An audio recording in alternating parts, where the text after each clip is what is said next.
Nagbitiw na po sa Kamara si dating Appropriations Committee Chairman Zaldico na nasasangkot sa mga budget insertions at mga flood control anomalies. Hindi na rin daw matukoy ng Kamara kung nasaan na ang dating kongresista. Kaya naman humiling na rin ang DOJ na mailagay sa Blue Notice ng Interpol ang nagbitiw na kongresista. At nasa frontline ng balitang yan si Rainiel Pawit. Mag-iisang buwan na mula ng unang i-anunsyo ng Kamara na bumiyahe pa Amerika si Ako Bicol Party List Representative Zaldico para raw ito sa isang medical treatment. Pero ngayon, mismong si House Speaker Bogie Dina ang nagsabing wala na silang ideya kung nasaan ang kongresista. Hindi natin alam kung nandito na siya sa Pilipinas o nasa ibang bansa pa siya at this point as we speak. Yes, tama ka dyan. Kung nandito na sa bansa o hindi. Sinubukan namin through Congressman Pido Garbin na kung maaari makipag-communicate sa amin. Sa kabila nito, naipaabot na niko sa Kamara ang desisyong magbitiw bilang party list representative ng Ako Bicol. Dahil dyan, wala na raw jurisdiction ng House Committee on Ethics kay Ko na mag-iimbestiga sana sa kanya. Ngayong araw din sana ang ultimatum ni Speaker D kay Ko para umuwi ng bansa.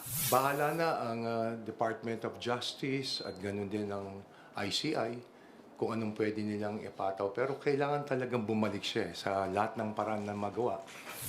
Sa kanyang resignation letter, giniit ni Ko na kaliwat kanan daw ang banta sa kanyang seguridad at maging sa kanyang pamilya. Hindi raw siya binigyan ng due process. Magtatalaga raw ng panibagong nominee ang Ako Bicol Party List. Muli rin niyang itinanggi ang akusasyon sa kanya ni Congressman Toby Tiangco na siya ang mastermind sa last-minute insertion at realignment sa 2025 budget noong siya ang House Appropriation Committee Chairman. Imposible raw na magawa niyang maaprubahan ang budget nang walang approval ng Kongreso at Senado. Nilinaw rin ni Ko ang mga paratang na walang kaukulang medical record na nagsusuporta sa pagliban sa Kongreso.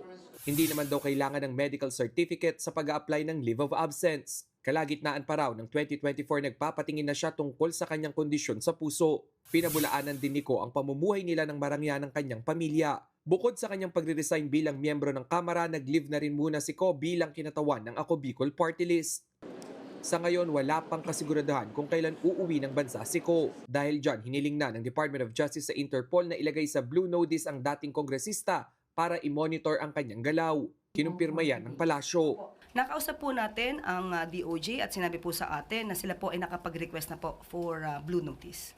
At ihintay na lamang po siguro ang response. Binawi na rin ng PNP ang 5 pulis na nagsisilbing security detail ni Ko. SOP po rito, kapag ang kanilang BIP ay nasa abroad, nire-recall po nila yung kanilang mga PSP.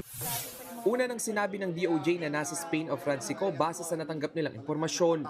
Itinuturing na rin ng DOJ na person of interest ang dating kongresista.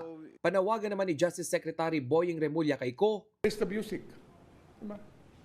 Harapin mo yung charges. And if you say that you are innocent, then due process is always here. Nagbabalita mula sa frontline, Rainiel Pawid, News 5. Mga kapatid, Ed Lingaw po, maging maalam at may pakialam sa mga napapanahong balita sa ating bansa. Para sa mas malilimang pagtalakay at paghimay sa mga issue at headlines, mag-follow at mag-subscribe sa social media pages ng News 5.